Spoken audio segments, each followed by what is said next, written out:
Merci Annie. Avoir su que j'allais être présenté d'une telle façon, j'aurais assurément enlevé une couple de diapositives sur ma présentation d'aujourd'hui. Très heureux d'être avec vous aujourd'hui pour vous parler d'innovation ouverte. Comme Annie le précisait dans mon introduction, ça fait maintenant plus de 6 ans que je jongle avec ces différents concepts. Et je trouve parfois que, je dirais, la portée de l'innovation ouverte est galvaudée. Aussi, on utilise les mots qu'on citait tout à l'heure, comme hackathon, comme living lab, un peu comme des buzzwords, sans nécessairement savoir c'est quoi leur portée. Alors, l'objectif de ce soir, c'est vraiment de vous partager avec vous une partie des connaissances que j'ai développées au cours des dernières années, puis au cours des voyages que j'ai faits aussi dans le cadre de mes fonctions passées. Et en espérant aussi qu'on puisse vraiment générer un échange entre vous et moi pour mieux clarifier un peu les différents concepts que je vais aborder ce soir. Donc, en espérant que mon... Oui, merveilleux, on va se rendre. Yeah! Voilà. Donc, c'est vraiment ce qu'on veut faire ensemble, c'est de trouver des nouveaux champs d'innovation. Et on l'a expliqué tout à l'heure en entrée de jeu. Dans les compétences du 21e siècle, la collaboration en est une extrêmement importante. J'adore ces outils quand ça fonctionne bien. Merveilleux. Voilà. Dans un premier temps, comme on l'a évoqué, je suis nouvellement directeur général du Cégep de Chicoutimi. Je commence à peine à me faire au titre. Puis à chaque fois que je parle, j'ai toujours peur de nommer les noms des anciens cégeps où j'ai travaillé, comme si on nommait nos anciennes blondes dans une relation nouvelle. Donc, c'est pour ça qu'il faut que je mette le logo, il faut que je me l'approprie pour éviter de dire des mots comme Matane ou Rivière-du... Ah non! Justement, dans cette vie passée, j'ai démarré un projet, puis encore une fois, c'est un bel exemple de la non-compréhension des termes.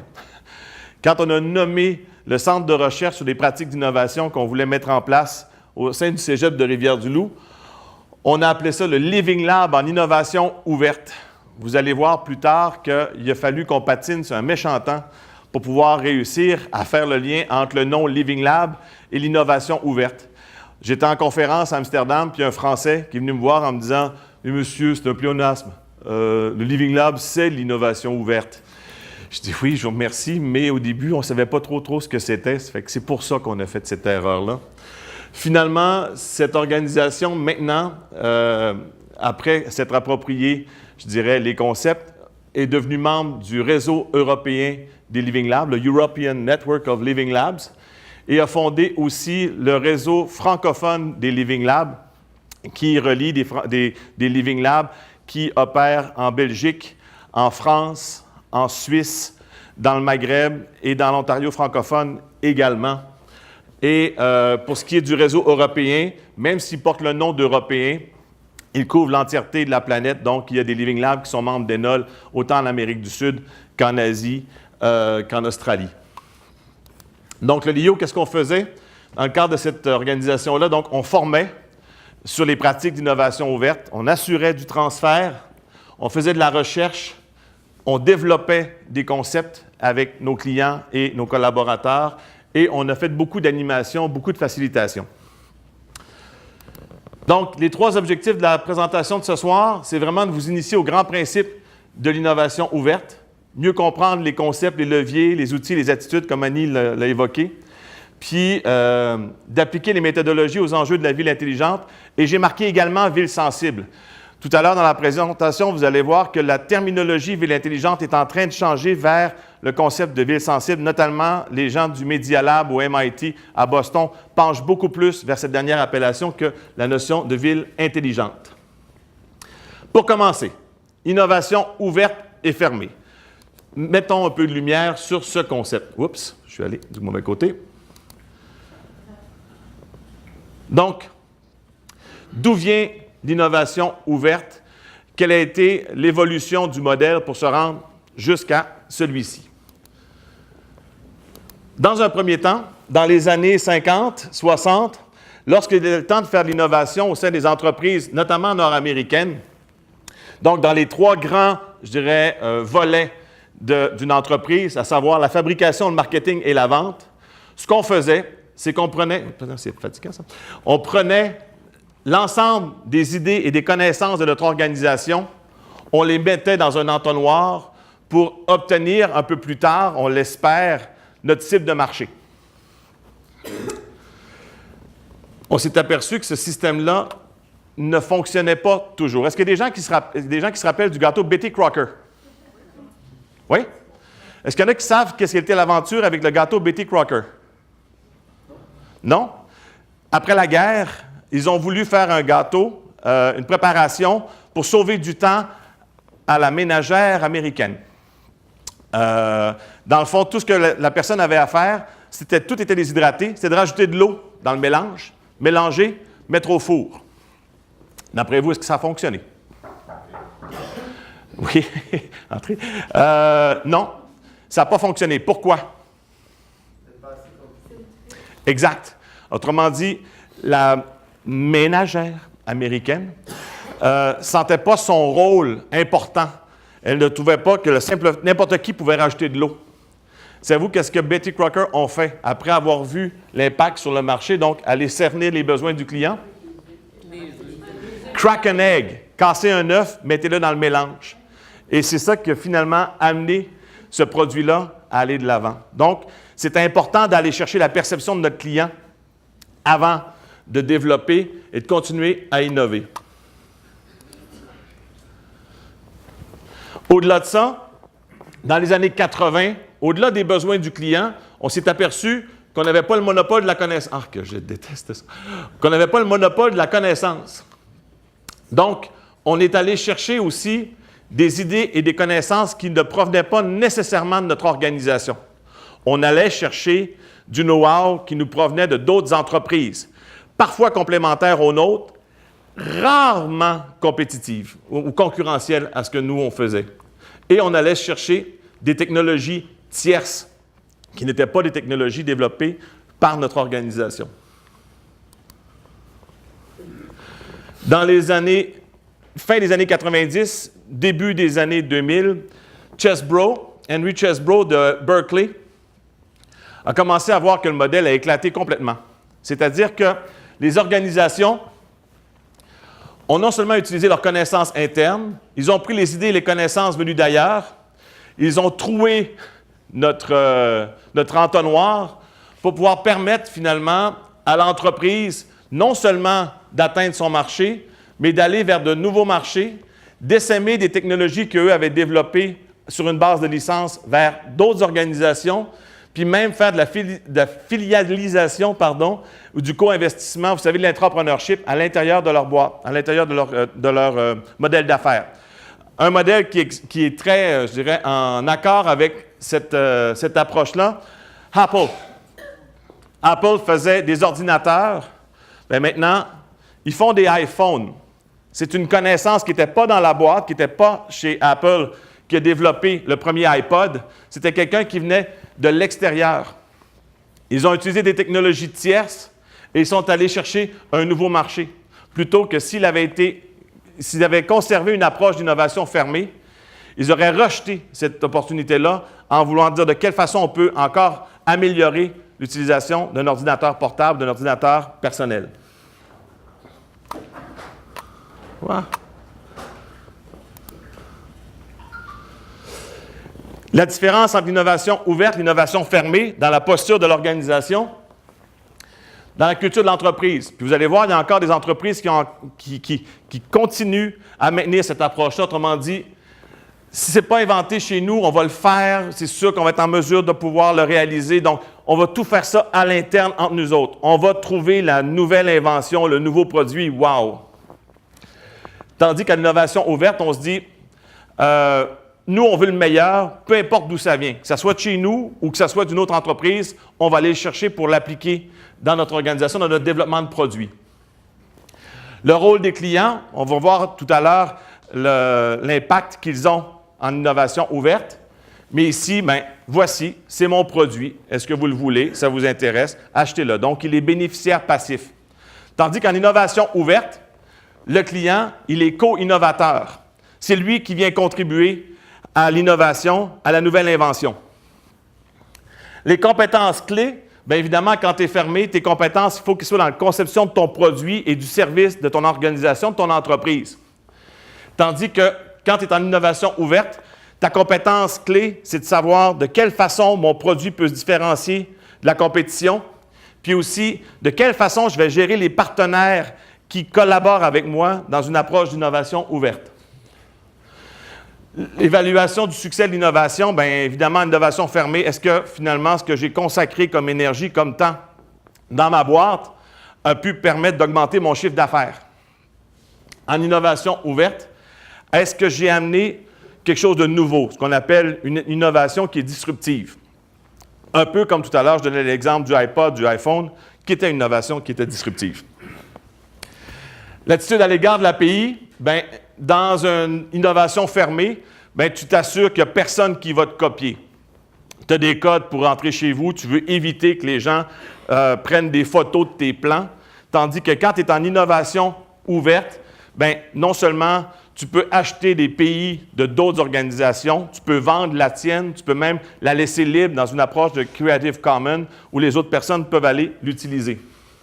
C'est drôle parce que dans les premiers temps où je suis allé voir ce qui se passait en Europe en innovation ouverte, je suis allé en Finlande, puis les Finlandais me montraient des choses et j'essayais subrepticement de prendre des photos sans qu'ils me regardent, sans qu'ils me voient. Fait que là, puis j'ai été vu, puis le gars me dit « Mais tu le veux? Prends-le. Pars avec. Puis si tu fais quelque chose de mieux, bien, renvoie-moi la photocopie ou renvoie-moi le PDF pour justement contribuer à ce qu'on avance. » Puis je ne vous parle pas, ça ne fait pas 20 ans, ça fait 7 ans qu'on a fait ça. Puis j'étais surpris de voir que quelqu'un est en mesure de pouvoir avoir cette ouverture-là. Et finalement, le rôle de la recherche et le développement, bien, c'est vraiment, ici, c'est la recherche et le développement pour la conception et le développement de nouveaux produits. Comme tantôt, toutes les ressources qui rentrent dans l'entonnoir. Tandis que dans l'innovation ouverte, c'est comment tu vas gérer ce qui se passe à l'extérieur de l'entonnoir. Ta recherche et ton développement est principalement sur ces leviers-là. Ici, c'est Graham Cross, qui est l'ancien CEO d'Unilever, qui disait, dans le fond, l'innovation ouverte, c'est pas une méthode, c'est pas une façon de faire, c'est un mindset, c'est un état d'esprit. Si vous allez voir ici, j'ai mis le lien, puis vous allez avoir accès à la présentation, je vais le donner, le lien sera sur le site de Saguenay Ville Intelligente. Vous pourrez aller cliquer sur le lien qui est en bas de cette diapo. Vous allez tomber sur l'appel à idées que Unilever fait pour l'ensemble de ses produits. Autrement dit, ils demandent à leurs clients d'améliorer leurs produits en leur disant « Hey, avez-vous des suggestions à nous donner? On pourrait faire des choses ensemble. » Et cette démarche-là, dans le milieu des produits de soins, a été repris par Nivea. Est-ce que quelqu'un sait qu'est-ce qui s'est passé avec Nivea? Qu'est-ce que Nivea a fait pour aller développer ce nouveau déodorant invisible? Aucune idée? Sur une page web, ils ont demandé aux gens de mettre tous les trucs qu'ils utilisent pour laver les taches de sueur sur des chemises blanches ou encore les taches de déodorant. Et ils ont récupéré des centaines et des centaines de recettes homemade. Moi, je mets un peu de borax avec un peu de jus de citron, je fais tremper. Moi, je fais telle autre chose. Moi, je mets un œuf avec telle autre chose. Et toutes les recettes qu'ils ont reçues, ils ont testé ces recettes-là pour voir si effectivement ça fonctionnait. Et de toutes ces recettes, ils ont pu trouver la formule de ce nouveau déodorant invisible.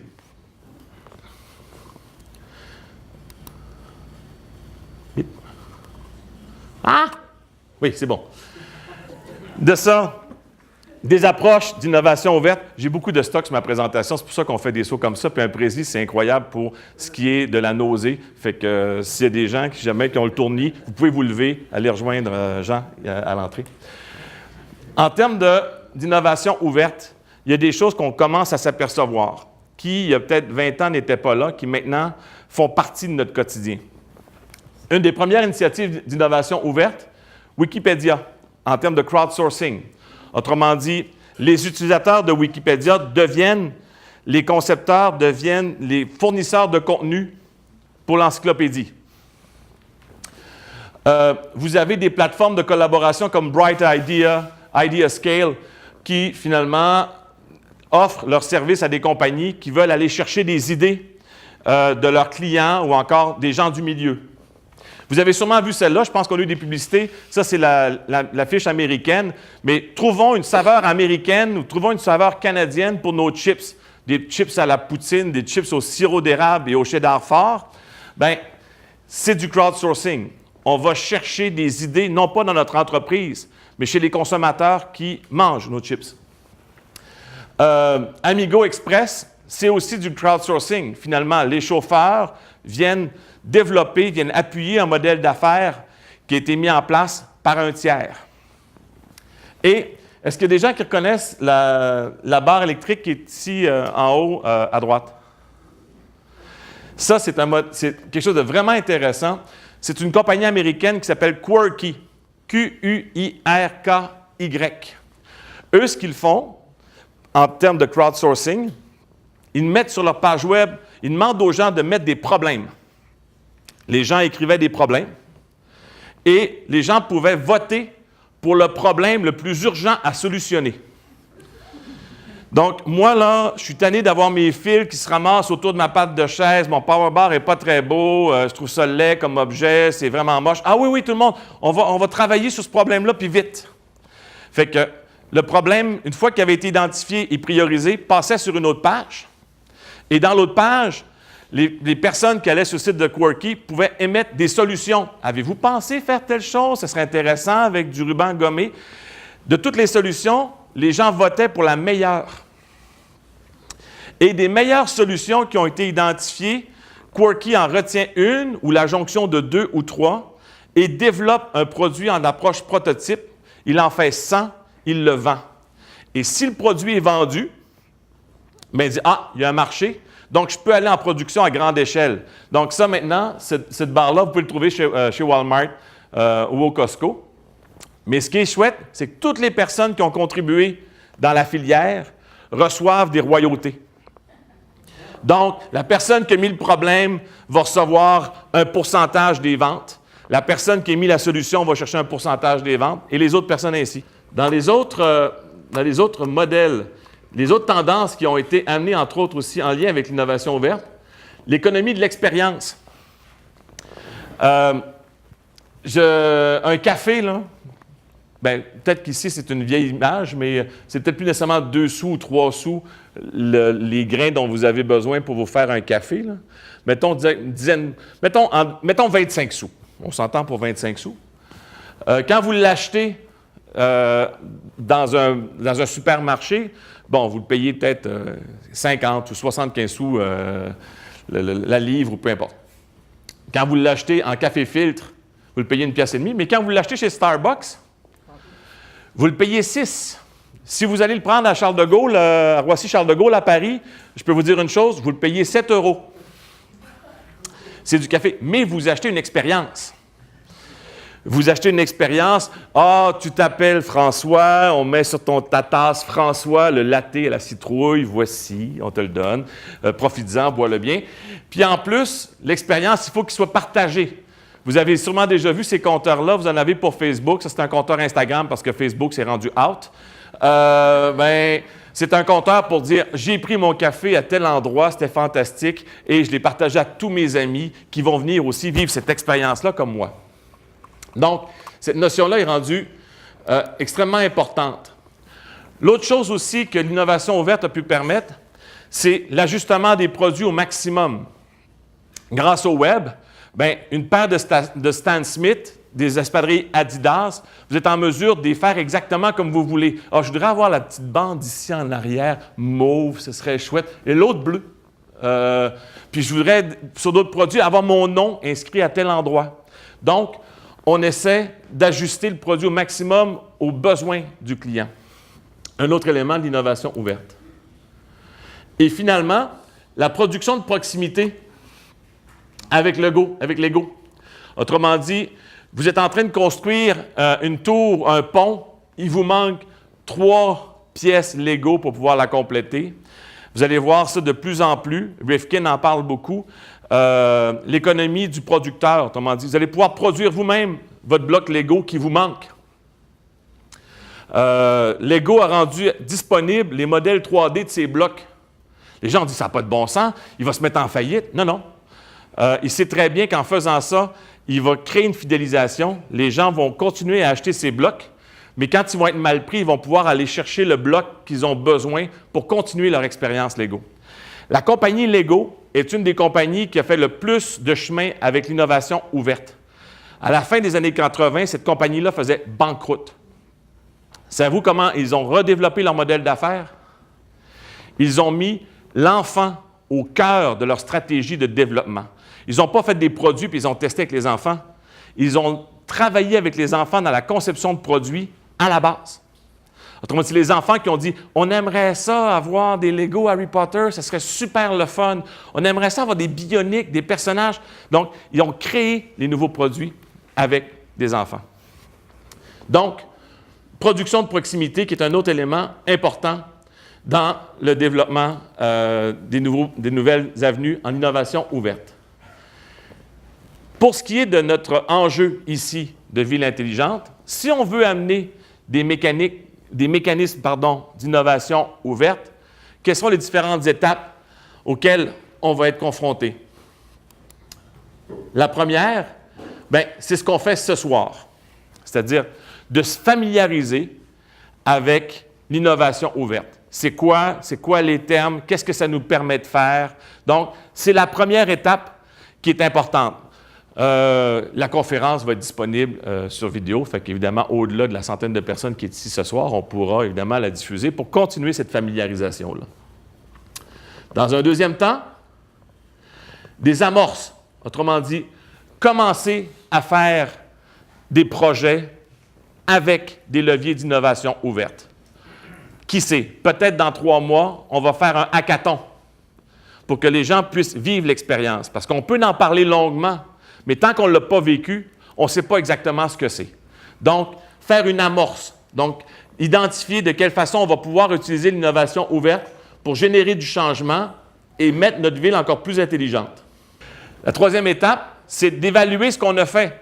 Est-ce que ça a réussi? Est-ce qu'on a atteint les résultats qu'on souhaitait? C'était quoi nos meilleures pratiques? Est-ce qu'on peut essayer d'autres choses? Donc, toute l'étape de la consolidation de l'approche d'innovation ouverte. Et finalement, l'intégration, pour que dans l'ensemble de nos comportements, dans l'ensemble des actions qu'on va poser ici à Saguenay, dans le cadre d'une ville intelligente, qu'on a toujours ce souci-là de dire l'usager, il est où dans cette démarche-là, dans cette initiative-là qu'on va prendre collectivement. C'est bien beau l'innovation ouverte, mais comment on fait ça? On arrive finalement à la définition du hackathon. On a plusieurs façons de le faire. On peut dire qu'il y a 3 grandes catégories de dispositifs d'innovation ouverte. Le premier sont des événements ponctuels, 1 à 2 jours. Deuxième, c'est des méthodologies à moyen terme qui peuvent prendre... C'est vraiment agaçant, cette affaire-là. Qui peuvent prendre de 2 à 6 mois, pardon. Et finalement, le troisième, c'est des infrastructures ou encore des processus qui sont à plus long terme. Dans les événements ponctuels, le premier ici, la première famille, c'est les concours d'innovation ou encore des forums ouverts. Un événement ponctuel, qu'est-ce que ça peut générer? Ça peut générer principalement des idées. Le deuxième type d'événement ponctuel, les hackathons, les design jams, je m'excuse encore une fois, c'est pas de la confiture de design en passant, et le dernier, c'est des mix. Ça nous permet de faire quoi? Ça nous permet d'aller chercher des idées, de développer des concepts et même dans certains cas, en arriver à la production de prototypes. C'est de la confiture de design. Donc, concours d'innovation. Des exemples. Je ne sais pas s'il y en a qui ont vu cette annonce-là chez Virgin Mobile. C'est un concours qui est sur le web. Autrement dit, ton pitch à Rich, c'est Richard Branson. Autrement dit, moi, comme utilisateur d'un téléphone Virgin, je trouve qu'il ne fonctionne pas très bien dans telles circonstances. J'aimerais ça d'avoir tel outil pour pouvoir me géolocaliser à tel endroit. J'aimerais ça pouvoir avoir une application qui permet ça. Donc, j'envoie mon pitch d'idée à Rich. Donc, j'ai fourni une idée. Donc, c'est en ligne, bang, puis c'est un concours qui se termine à telle date. C'est facile à faire, c'est rapide à mettre en place. On pourrait arriver ici à dire ton pitch à José, une idée pour la mairesse dans le cadre de la ville intelligente. Challenge de l'idée aussi. Donc, on veut trouver, il y a des bons d'achat de 150 €, des prix qui sont à gagner sur une initiative qui a été prise en Europe. Et tout à l'heure, on l'évoquait, les différents chips qui sont finalement une action très ponctuelle. Vous dites, ben moi, je pense que des chips merguez et cornichons polonais, ce serait extrêmement intéressant à mettre en marché. Donc, je vous propose mon idée. Forum ouvert, est-ce qu'il y a des gens qui ont déjà participé à ça? Est-ce qu'il y a des gens qui connaissent ça? Est-ce qu'il y a des Européens dans la salle? Parce que c'est une pratique qui est très prisée en Europe.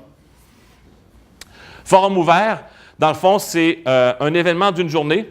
On convoque des gens et vous avez ici les grandes orientations de ce que, je dirais, les grandes règles d'animation d'un forum ouvert. Vous faites l'agenda de votre journée avec les gens qui sont là. Dans le cadre de Ville intelligente, on pourrait dire, on est tous ici rassemblés dans un forum ouvert et il y a madame qui se lève ici en disant, « Ben moi, là, je vais être dans telle salle, puis je voudrais qu'on parle de la gestion des déchets. Moi, je vais être dans telle autre salle, je voudrais qu'on parle de comment on peut optimiser les loisirs avec des applications Internet. » Et ainsi de suite. Donc, les gens, après ça, viennent contribuer à émettre des idées dans le cadre du forum ouvert. Et il y a des rapporteurs qui ramassent toutes les idées qui sont amenées dans le forum ouvert. Ici, c'est un forum ouvert qui s'est déroulé sur 3 jours à Mulhouse. Et là, ben, c'était sur l'éducation aux médias. Les Américains seraient peut-être intéressés à participer.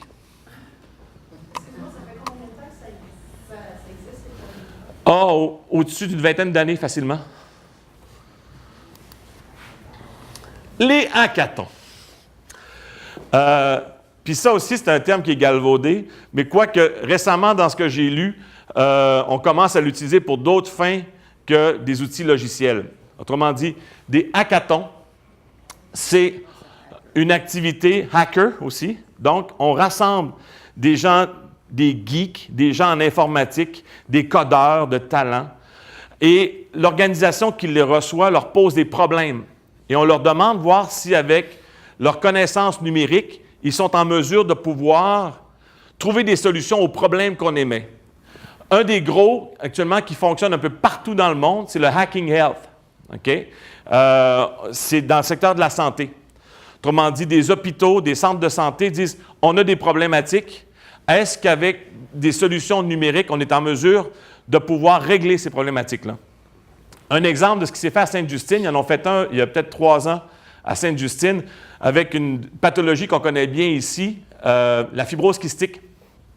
Vous savez, les enfants qui font de la fibrose kystique, il faut qu'ils fassent des exercices de respiration, souffler dans une espèce de bulle pour faire monter quelque chose. Et il y a une infirmière qui disait qu'à chaque fois, chaque jour qu'ils faisaient faire cet exercice-là, les enfants pleuraient, ils n'avaient pas envie de le faire. Ça les laissait vraiment, vraiment de glace, puis elle ne savait pas comment les motiver.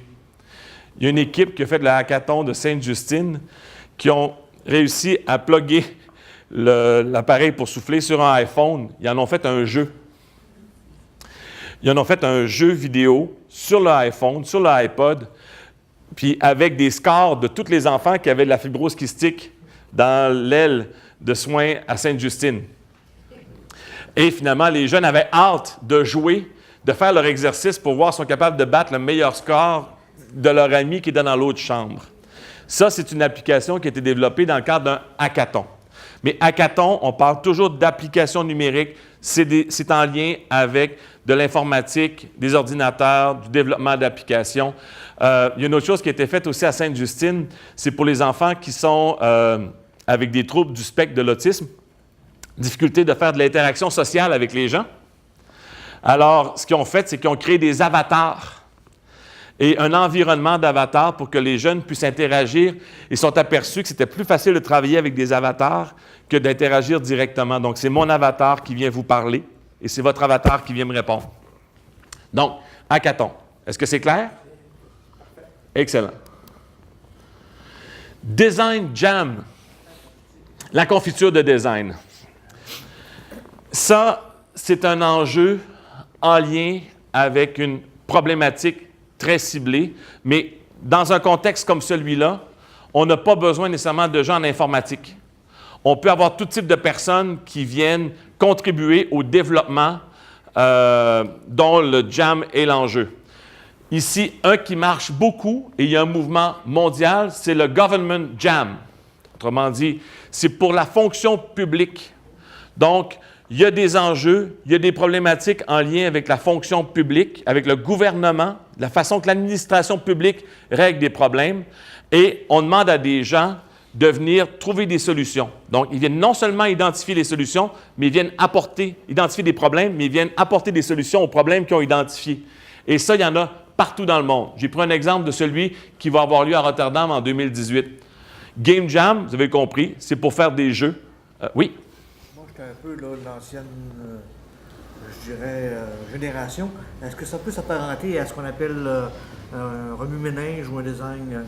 Un brainstorming? Oui, bien, c'est un brainstorming où on va pousser un petit peu plus loin.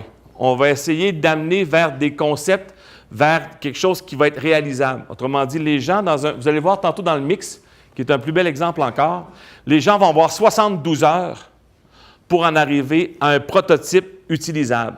Souvent, dans un brainstorming, on fait juste mettre des idées, puis on essaie de les choisir, mais là, on essaie de l'amener vers un prototype ou un concept qui peut être matérialisé. Vous en avez d'autres pour faire des services, pour designer des services publics. Ça, c'est celui qu'il y a à Shanghai.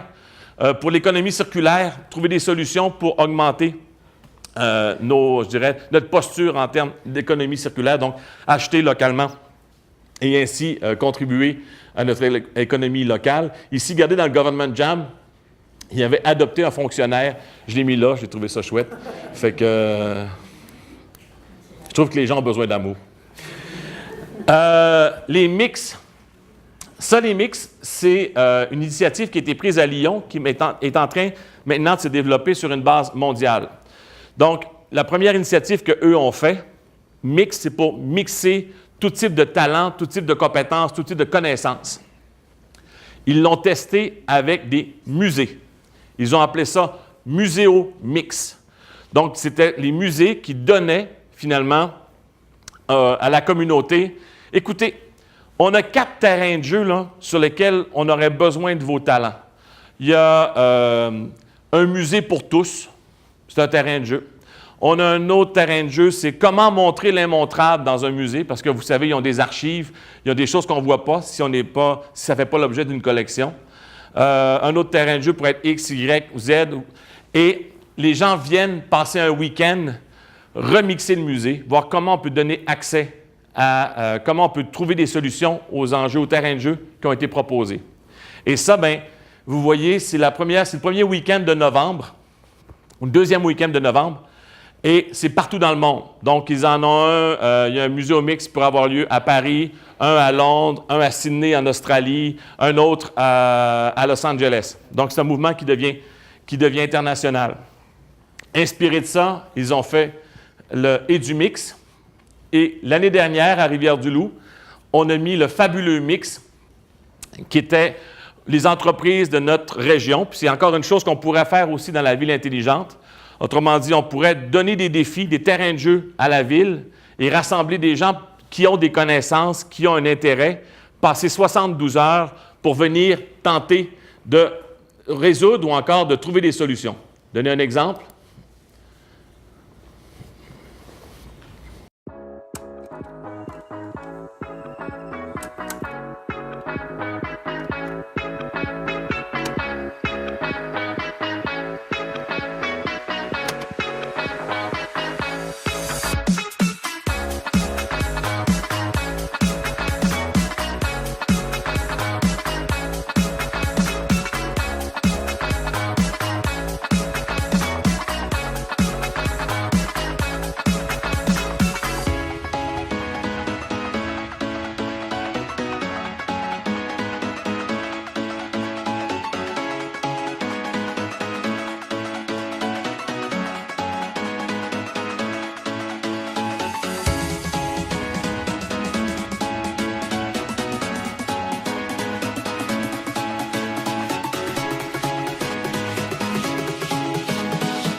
Fait que, vous voyez, c'est sur 72 heures.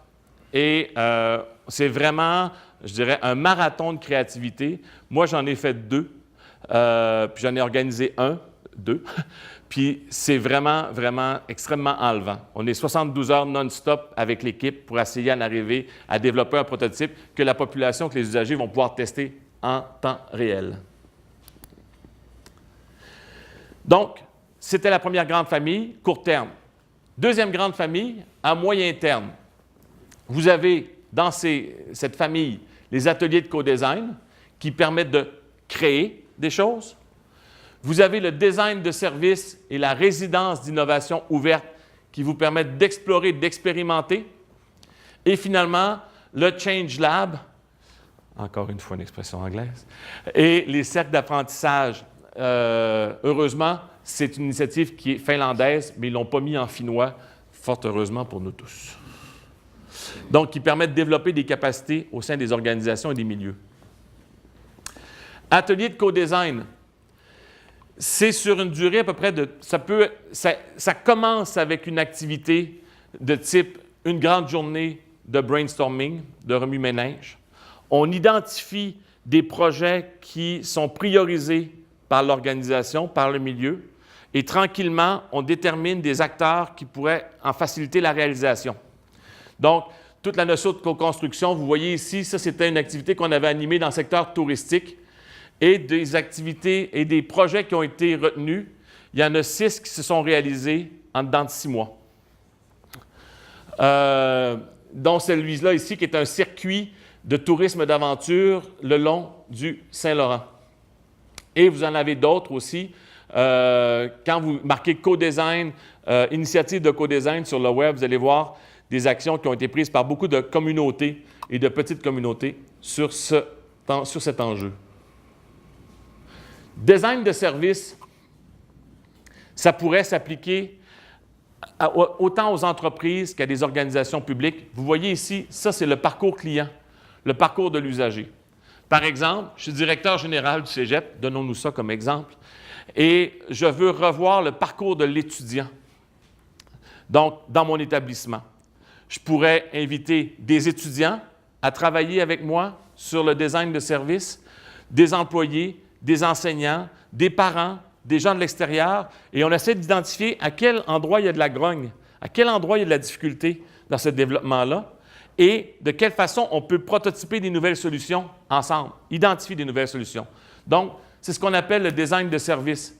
Tout à l'heure, il y a des gens de l'entreprise privée qui ont une boîte dans le secteur des technologies, ils sont là. Oui, bon, bien, vous pourriez faire ça avec vos clients. De dire, c'est quoi le parcours d'une personne qui rentre chez nous, qui vient voir nos services? À quel endroit ils voient nos services? Est-ce qu'on a retravaillé en design notre offre, notre marketing, notre publicité? Qu'est-ce qu'eux peuvent nous dire? Où est-ce qu'ils nous ont vus? Donc, tout le monde est impliqué dans ce processus-là. Donc, l'ensemble des personnes autour de l'entreprise, l'organisation, peuvent contribuer au développement de design de services. Résidence d'innovation ouverte. Ça, c'est des experts qui viennent passer 1 semaine, 3 semaines, 1 mois dans un milieu pour contribuer à l'innovation avec les compétences qu'eux, ils ont.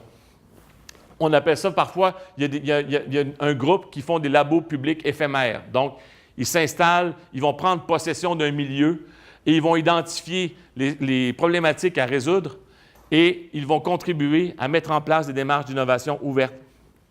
Ici, à côté, j'ai mis l'exemple de Lahti en Finlande, qui, moi, ils ont fait 2 actions en résidence, les gens de leur Living Lab. La première, c'était une commande de la ville. Vous savez, ici, là, quand on a des problèmes où on veut régler des choses, on a des questions à se poser, on fait une assemblée publique, parfois à l'hôtel de ville, parfois dans le sous-sol d'une église. On voit ce qu'on appelle, moi, ce que j'appelle familièrement les TLM. Toujours les mêmes. Là, à Lahti, ce qu'ils ont fait, dans un quartier qui avait besoin d'un nouveau développement, un peu comme le quartier Saint-Michel à Montréal, qui est une banlieue de première génération, comment les valeurs de propriété descendaient, il y avait plus de pauvreté, les milieux laissaient à désirer. Et comment on fait pour revamper cette communauté-là, cet endroit-là? Comment on va chercher le pouls de la population? Alors, les gens qui étaient en résidence d'innovation là-bas, ce qu'ils ont fait, ils ont fait un circuit de petits trains, comme à l'Expo 67, avec des stations, avec des amuseurs, avec des ballons, puis des friandises qui étaient données aux enfants, un week-end. Fait qu'ils sont arrivés avec leur petit train, avec 3 wagons, 4 wagons, mais dans chacun des wagons, il y avait des animateurs avec des tableaux blancs, puis des post-it. Donc, ils ont posé les questions à la population. Ils les ont amenés à répondre aux enjeux. Donc, ils ont eu tout près de 3000 personnes qui ont contribué au développement ou l'identification des problèmes, puis au développement de solutions aussi, pendant un week-end. Donc, ça, c'est un résultat d'une résidence d'innovation ouverte. Puis là-dessus, ce que je trouve génial aussi, dans un autre développement de la ville, ce Living Lab-là, ils ont, vous savez, quand ici, on a un développement d'un nouveau quartier. Ce qu'on fait, c'est qu'on va inviter l'aménagiste de la ville, on va inviter les promoteurs immobiliers qui veulent s'installer là, on va leur dire, bien voici, ça c'est les routes vont passer là, les prises d'eau vont être là, les égouts vont être à tel endroit. Et on veut des maisons de telle grosseur, dans telle dimension de lotissement pour maximiser les taxes foncières. Eux, ce qu'ils ont fait, c'est qu'ils ont convié les gens intéressés par le développement d'un nouveau quartier. Quand les gens sont arrivés dans la salle, il n'y avait pas des sièges comme ici en randonnion avec une présentation PowerPlat. Ils avaient des tables avec des aires de jeu pour jouer avec des dés, comme au Monopoly. Fait que les gens se mélangeaient. On demandait aussi dans l'animation de mélanger les gens. Fait qu'il y avait des gens, des personnes intéressées à habiter là-bas, des personnes intéressées à construire des maisons, des personnes intéressées en politique aussi là-dessus. Et on leur a demandé de faire le quartier, le meilleur des quartiers pour eux. Fait que l'équipe, le but du jeu, roulait les dés, faisait des actions. Ils sont arrivés avec 15, je pense qu'il y avait une quinzaine de tables de jeu, 15 modèles différents. Ils ont dit aux 15, trouvez-nous vos meilleurs modèles. La chose la plus intéressante sur votre projet. Ah, bien nous, c'est le parc d'amusement au centre du quartier. Parfait. Bien, votre émissaire va venir au centre ici puis amener son idée. Fait qu'ils ont amené 15 idées au centre. Quand ils ont fini le développement du quartier, ils sont arrivés avec un nouveau quartier complètement différent de ce que les aménagistes avaient prévu au départ. Ils ont adapté le jeu pour des enfants. Les enfants ont joué le jeu, sont arrivés avec le même quartier que les adultes. Et c'est ce quartier-là que les gens ont pu faire. Donc, c'était une résidence d'innovation ouverte. Un autre levier qu'on pourrait faire ici. Un Change Lab. Des gens connaissent le CFRIO. Donc, le Centre d'études francophones en recherche sur l'informatisation des organisations. Change Lab, c'est une approche qui a été développée par Otto Charmer pour pouvoir amener du changement dans une organisation. Donc, vous avez les différentes étapes jusqu'au déploiement. Donc, qui fait comme on appelle ça la théorie U. Ceux qui veulent en savoir plus, c'est disponible, mais je ne veux pas vous embêter avec ça, mais vous sachez très bien que c'est disponible en innovation ouverte. Et pour changer une organisation, un milieu, une ville, on pourrait utiliser un méga Change Lab pour pouvoir le faire. Les cercles d'apprentissage, vous savez, les communautés de pratique inspirées de ce qui se fait en Finlande, en cercle. Donc, les gens vont se réunir pendant une certaine période de temps pour pouvoir développer les compétences, permettre aux gens de les acquérir à travers des échanges. Donc, on essaie en groupe de dire « moi, je connais ça, vous connaissez quoi, vous me le partagez » et ainsi, tous les gens qui sont autour développent le même type, le même niveau de compétences. Une autre approche qui est très populaire en Europe, il y a une école, je ne sais pas s'il y en a qui l'ont entendu parler, qui s'appelle l'École 42, qui est basée à Paris. Et à l'École 42, c'est aussi dans l'apprentissage par les pairs qu'on s'inscrit. Finalement, le dernier, c'est les processus et infrastructures à long terme. Donc, plateforme collaborative, encore une fois crowdsourcing, c'est pour stimuler la créativité des gens avec qui on travaille. Les espaces de travail partagés, les hubs, c'est pour créer de la sérendipité. Quelqu'un sait ce que c'est que la sérendipité? C'est une basse traduction de l'anglais, serendipity. C'est lorsque des gens qui n'étaient pas supposés se rencontrer se rencontrent, mais travaillent sur une idée qu'ils n'avaient pas pensé avoir, mais la trouvent. Autrement dit, c'est comment on peut favoriser le hasard de la rencontre et de l'émergence de nouvelles idées. Et finalement, dans la dernière partie, c'est les labs de fabrication numérique collaboratifs, les Living Labs, qui permettent de générer et de transférer des connaissances. Ça va jusqu'à présent? Je suis très heureux, je ne vois personne dormir. Je suis rassuré. Les plateformes collaboratives, c'est des outils qui sont parfois vendus, parfois aussi en approche ouverte. Donc, c'est des outils qui permettent de colliger des idées dans une organisation. Autrement dit, on pourrait utiliser, je vais prendre encore l'exemple du Cégep, utiliser une plateforme collaborative comme celle-ci. Puis on l'a fait d'ailleurs, ma prédécesseur, Denise Blanchet, l'avait fait dans son initiative de gouvernance numérique. Donc, elle demandait à la communauté, étudiants, enseignants et personnel, de trouver des enjeux sur lesquels on devrait travailler dans le cadre du plan stratégique. Ça a été fait avec une plateforme collaborative. Là, ici, vous avez Bright Idea, vous avez Spidgit, puis il y a également Idea Scale qui permet de le faire. Crowdsourcing, ici, c'est une action qui a été mise en place par IDEO, qui est des chercheurs de Stanford, les frères Kelly, qui ont développé, qui sont à la tête de la Design School de l'Université Stanford. Ils ont développé une approche de développement de produits et de services qui s'appelle le Design Thinking. Vous allez voir, c'est un mot que vous allez entendre régulièrement encore dans les prochaines... Un autre buzzword. Donc, comment on design des produits et des services avec les usagers. Et eux, pour aller chercher l'input des usagers, ils ont développé une plateforme qui permet finalement de poser des questions et de sonder quels sont les besoins, les attentes des usagers. Les espaces de travail partagés pour créer de la sérendipité, bien, vous en avez un ici. Est-ce que les gens connaissent Moulin-Assis? Oui, OK, il y a des gens qui connaissent très bien ça. Donc, qui est un espace de travail partagé qui permet finalement à des gens qui, justement, n'auraient peut-être pas eu de contact au départ, à la machine à café, peut-être faire émerger une nouvelle idée, un nouveau service, une nouvelle proposition.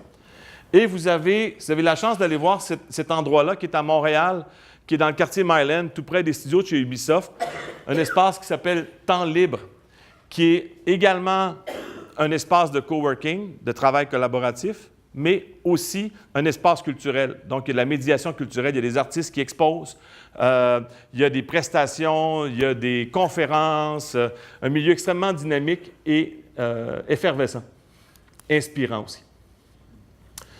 Des hubs, ça aussi, on en a entendu parler des hubs. Tout le monde parle d'un hub. Le plus bel exemple de hub pour moi, c'est celui de la SAT, la Société des arts technologiques, en face du Café Cléopâtre. Je vois qu'il y a des connaisseurs. Entre René-Lévesque et Sainte-Catherine, sur Saint-Laurent, c'est un espace où on a rendu accessible des outils de création numérique pour des artistes. Donc, les gens s'en vont là-bas avec leur talent, avec leurs compétences, mais à travers les échanges qui se font dans ce lieu physique-là, on génère de nouvelles activités. Ils ont, entre autres, un labo culinaire, ils ont des projets en recherche et développement, il y a un campus de formation, donc il y a beaucoup, et il y a un dôme, ça vaut la peine d'aller voir, ils font des œuvres immersives, et ils ont un Living Lab, et ça, c'est vraiment chouette. Dans leur Living Lab, ils construisent avec des usagers, dans leur écosystème, avec des enfants. Ils construisent avec les artistes. Les artistes, donc, vont créer des œuvres, et à la fin, on va leur demander de quelle façon ils peuvent utiliser les œuvres dans un contexte de soins de santé. Et dans le dôme que vous voyez ici en haut, ils ont travaillé avec des enfants qui avaient des troubles d'anxiété, qui avaient de la difficulté à s'endormir le soir, donc ils prenaient beaucoup de médication pour pouvoir se relaxer, se déposer. Les artistes ont développé des images, des projections pour permettre de mettre les enfants dans un état de calme. Et c'est les enfants qui ont designé les animations qui ont été proposées. Donc, un hub.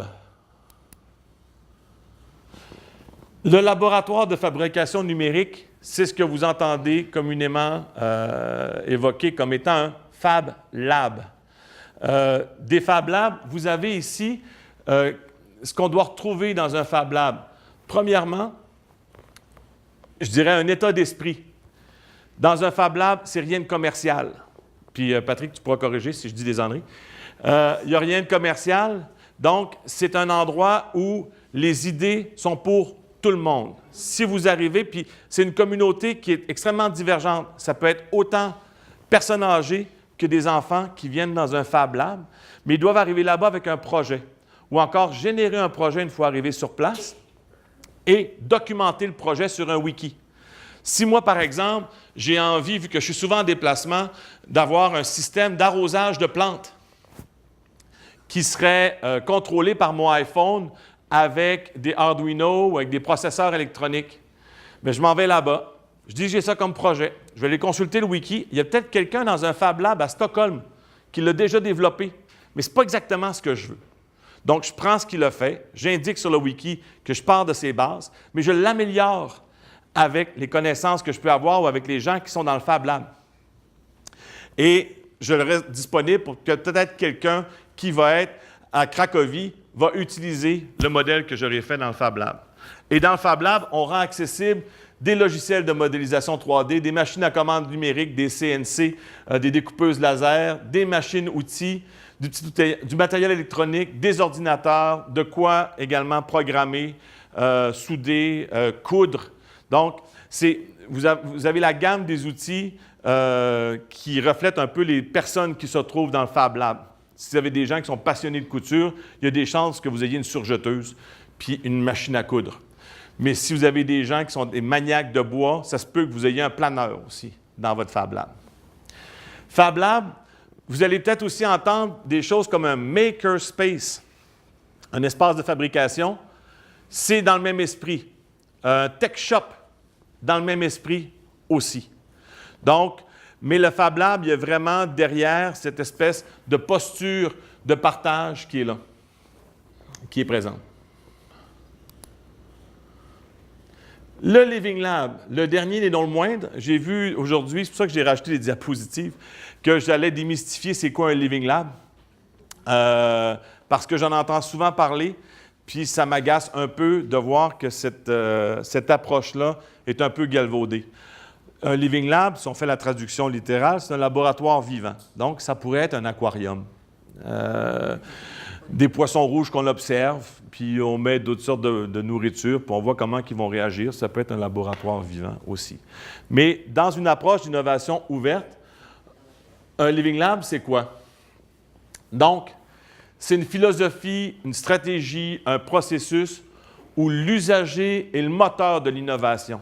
Il est à la base de l'innovation qu'on veut mettre en place. On dit « user-centered » ou « user-driven », autrement dit, c'est l'usager qui mène, je dirais, la pulsion, la poussée pour faire ce changement-là.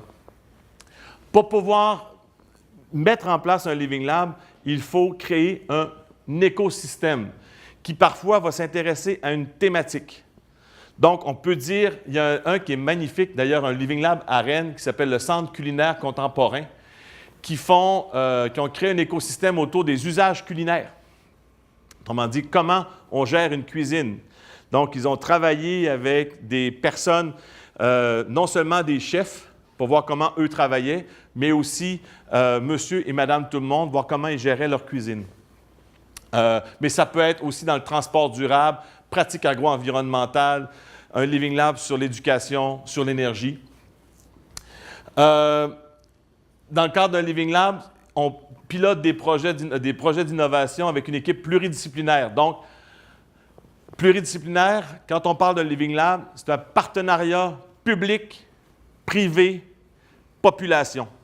Si vous en manque, ce n'est pas un Living Lab. Donc, ça vous prend des usagers, ça vous prend des promoteurs qui sont intéressés, qui ne sont pas nécessairement privés, et ça vous prend des acteurs publics aussi qui viennent documenter ce que vous faites au sein d'un Living Lab. L'objet premier, ça vise à co-créer avec les usagers des innovations qui peuvent être autant technologiques que sociales, que le développement de produits et de services. En faisant quoi? Bien, en captant les usages et les besoins des individus et en prototypant itérativement afin d'en valider les fonctionnalités, les usages, l'ergonomie, l'accessibilité, tout ça. Un exemple, je présentais à une compagnie dans le domaine laitier qui sont arrivés pour faire un fromage sans lactose. Ils ont fait de l'innovation fermée. Ils ont investi des centaines de milliers de dollars pour faire un fromage sans lactose avec des chercheurs qui ont embauché. Ils sont arrivés très fiers de leurs produits.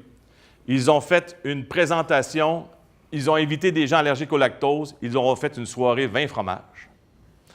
Et à la fin, et puis, comment vous avez trouvé ça? Bien, les gens ont dit, vous nous avez fait exactement le même caoutchouc que les autres, le même plastique. Pas terrible. Quand je parlais un peu de l'approche Living Lab, dans l'écosystème qu'eux auraient pu créer, c'est que dès le départ, ils auraient impliqué des personnes intolérantes au lactose, ils auraient impliqué des chercheurs de leur entreprise, mais également d'universités ou de centres collégiaux de transfert technologique. Et eux auraient également piloté le développement de cette innovation-là. Donc, ils auraient créé l'écosystème, ils auraient identifié la problématique et ils auraient tranquillement testé ensemble l'avancée de cette innovation-là. Donc, ce qui est intéressant dans un projet en mode Living Lab, c'est la proposition de valeur. La proposition de valeur, elle est sociale, elle est d'affaires, elle est de business et elle est de connaissance. Par exemple, je suis une personne intolérante au lactose, je ne ferai pas beaucoup d'argent, donc je n'irai pas me situer ici. Je vais plus être ici dans ma proposition de valeur. Je vais aller chercher de la connaissance parce qu'il y a des chercheurs de l'Université Laval qui vont m'apprendre pourquoi je suis intolérant au lactose et je vais rencontrer René, Michel et Sylvie qui sont comme moi intolérants au lactose, donc j'ai un impact social. L'entreprise privée, elle, une autre position, elle, ça va être intéressant pour ses affaires. Elle va rencontrer aussi des personnes qui sont pouvoir permettre de socialiser avec leurs futurs clients et chercher de la connaissance. Donc, c'est vraiment dans ces trois éléments-là qu'on crée de la valeur pour les participants à un Living Lab. Donc, pour une entreprise ou une organisation ou une ville qui adopte une posture de Living Lab ou qui décide de mettre en place un processus comme celui-là, qu'est-ce que ça fait? Ça permet de réduire les cycles de développement et de mise en marché de la solution parce que les gens sont déjà à la base de la création de cette solution-là, du produit ou du service. Ensuite, si moi, j'ai fait partie de l'expérimentation du Living Lab et j'ai adoré le fromage sans lactose à la crème coulante qu'on a réussi à développer, bien, je vais parler à mes amis, « Il faut que tu y goûtes, il est vraiment bon. » Donc, je contribue aussi à la mise en marché du produit.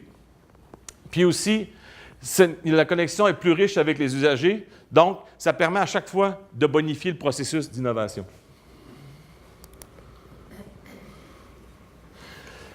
Les Living Labs créent des résultats non initialement ciblés. Peut-être que je me suis lancé dans l'aventure du fromage sans lactose, avec en tête un fromage ferme sans lactose, mais peut-être qu'à la fin, je vais arriver avec un Cheez Whiz sans lactose. Peut-être que je vais arriver avec une boîte de mac and cheese, de macaroni au fromage, Kraft, sans lactose, mais qui n'était pas ce que j'avais identifié au départ comme démarche, mais ce que la communauté, l'écosystème va avoir décidé de mettre de l'avant. Donc, c'est ce type de trouvailles qu'on fait par les collisions qui se passent à l'intérieur du laboratoire vivant qui est mis en place. Et ce qu'on disait tantôt par rapport aux incitatifs monétaires, ça peut parfois diminuer la motivation. Si je me suis impliqué dans un Living Lab sur le fromage sans lactose, peut-être qu'on va m'offrir un approvisionnement de fromage sans lactose pendant un certain temps, chouette. Mais si j'y vais parce qu'on m'offre 1 000 $, je n'aurais pas nécessairement la même ouverture ou encore la même façon de travailler que si j'y allais vraiment juste par mon intérêt d'avoir un meilleur fromage. Et ici, on parle vraiment de l'innovation centrée et non pas portée par les usagers. Modus operandi d'un Living Lab, on va essayer de faire ça rapidement. Donc, vous planifiez le projet, vous créez votre écosystème, vous co-créez, vous explorez, vous expérimentez et vous l'évaluez, d'où la notion d'un laboratoire vivant. Vous l'évaluez au sein de votre écosystème. Une fois que vous dites « Ah, bien, ce n'est pas exactement ça qu'on voulait avoir », vous repartez dans la boucle, vous co-créez, vous explorez, vous prototypez, jusqu'à ce que vous arrivez finalement à la fin à un produit final, prêt à mettre en marché. Donc, si on peut aller rapidement là-dessus. Ce qui est intéressant dans l'approche Living Lab, des chercheurs néerlandais belges ont identifié 3 niveaux d'Action Living Lab. Donc, le projet sur le fromage sans lactose sera un projet méso. Donc, ce serait pour les personnes qui ont des intolérances alimentaires. Donc, ici, j'ai développé le développement d'un projet sans lactose. Je pourrais avoir aussi des gens qui sont allergiques au gluten, un autre projet méso. Donc, mon projet macro, ici, ce serait un Living Lab sur les intolérances alimentaires. Et je pourrais développer différents projets méso et qui, finalement, généreraient des activités micro dans le développement des projets. Est-ce que c'est clair? Oui? Bon, on va effacer ça. De toute façon, vous pourrez le consulter. On vient de passer à travers l'ensemble des outils, des leviers d'innovation ouverte. Allons voir maintenant comment ça se traduit pour notre ville. Donc, c'est important pour moi aussi de revenir sur les concepts de ville numérique versus ville intelligente versus ville sensible.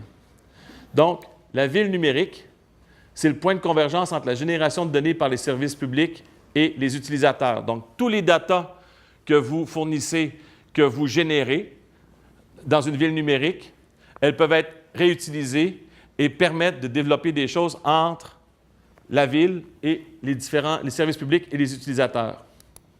La ville intelligente, c'est un développement qui est apte à répondre à l'évolution ou à l'émergence des besoins des institutions, des entreprises, des citoyens, tant sur le plan économique, social qu'environnemental, en utilisant les TIC pour améliorer la qualité des services urbains ou encore réduire ses coûts. Donc, ça peut être pour l'eau, l'énergie, le transport, les services publics, la sécurité publique, l'éducation, est un centre d'opération au cœur qui récupère ces données-là et qui permet, de mettre de l'avant des solutions partagées pour l'ensemble des gens de la ville. Et finalement, la ville sensible, c'est drôle parce qu'une des premières personnes à avoir parlé de Smart City, c'est ce gars-là, qui est un prof au MIT, Carlo Ratti.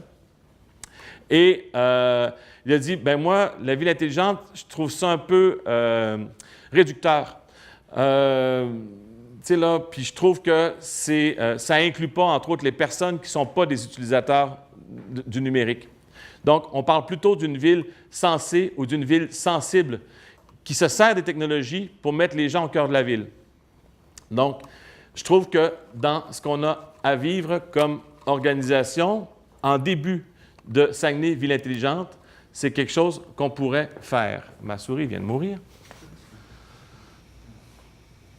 Et ça prend pour faire ça 3 conditions essentielles sur lesquelles on va travailler, comme Siani le prédit, qu'on puisse en arriver à avoir le financement au moins pour le démarrage de projet. Donc, une infrastructure de TIC. On a beaucoup de gens en technologie au sein du groupe de travail.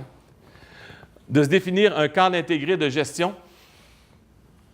Et, un peu comme ce soir, de susciter ou de générer une participation citoyenne active et animée.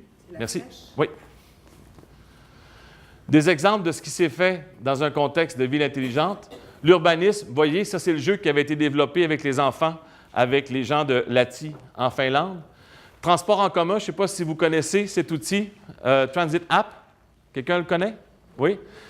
C'est un outil qui permet, avec la géolocalisation, de pouvoir vous indiquer de quelle façon la plus rapide, en utilisant les transports en commun, vous pouvez vous passer d'un point A à un point B. Et ça a été développé dans le cadre d'un hackathon à Montréal il y a plus de 6 ans ou 7 ans.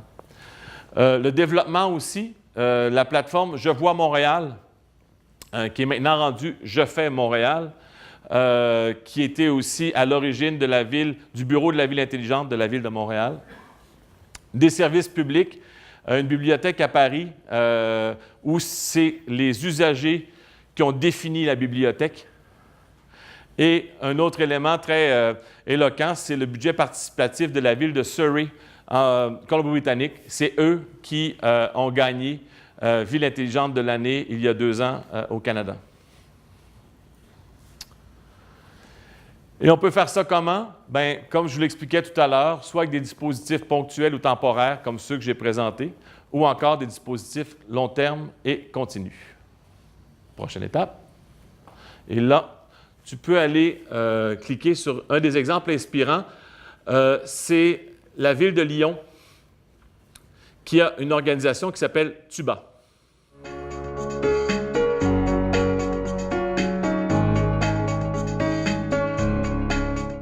TUBA, c'est la contraction de TUBA Essai, TUBA Expérimentation. Donc c'est un lieu d'innovation qui a pour but de faire émerger des projets autour de la ville de demain, la Smart City, à partir de la grande donnée urbaine.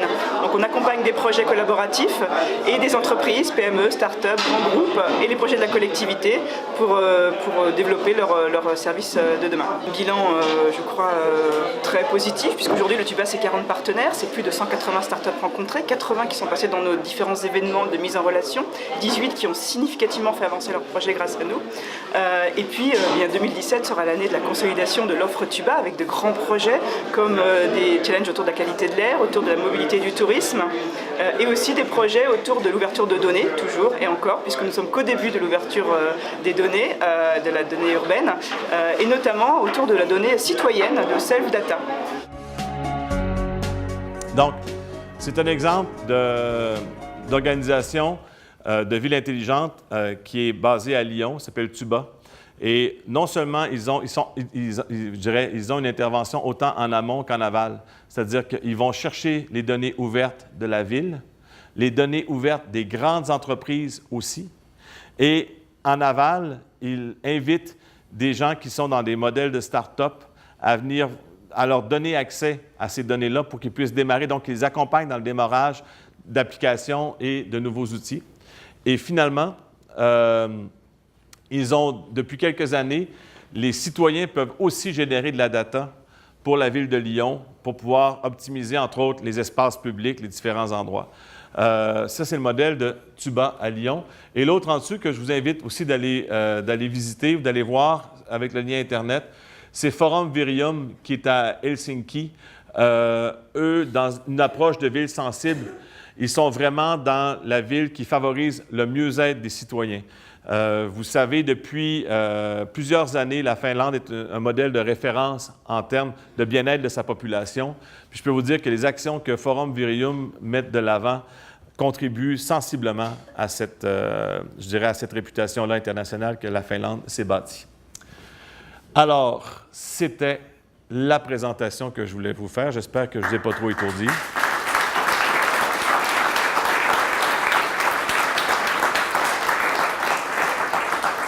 Ça fait qu'une présentation, c'est bien, mais je vous dis une chose, qu'une animation puis une activité de facilitation qu'on pourrait faire collectivement serait encore mieux.